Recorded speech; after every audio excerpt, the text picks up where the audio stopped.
तो financial statement analysis के अंदर দুটো পার্টে রেখেছি, একটা হচ্ছে ফাইন্যান্সিয়াল স্টেটমেন্ট আর একটা হচ্ছে analysis.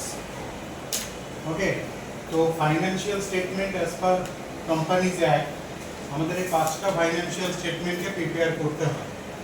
Okay, number 1 is balance sheet, number 2 is statement of profit and loss, number 3 cash flow statement, number 4 statement of changes in equities, number 5 notes to accounts.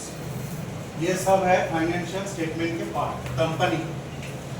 और अभी एनालिसिस पार्ट में जो जो आता है वो क्या है, फंड फ्लो स्टेटमेंट, ये हमारे पार्ट में है, और कैश फ्लो स्टेटमेंट ये भी है।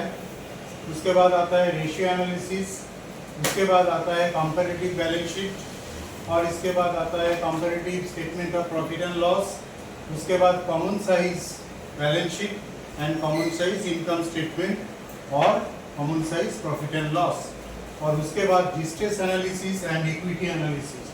ऐसा ऐसा बहुत सारे एनालिसिस फाइनेंशियल स्टेटमेंट एनालिसिस में होता है। और हमारा चैप्टर है फंड फ्लो स्टेटमेंट। अच्छा, यह है। तो फंड फ्लो स्टेटमेंट में क्या बनाएंगे हम, एक फंड फ्लो स्टेटमेंट, इसका सोर्स ऑफ फंड और एप्लीकेशन ऑफ फंड, ये दोनों बनाएंगे और दोनों का टोटल इक्वल होगा। इसी के लिए हमको एक statement of changes in working capital भी बनाना है।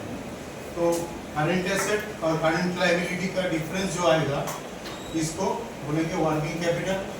इसको देखेंगे कि वर्किंग कैपिटल इंक्रीज हुआ है या डिक्रीज हुआ है।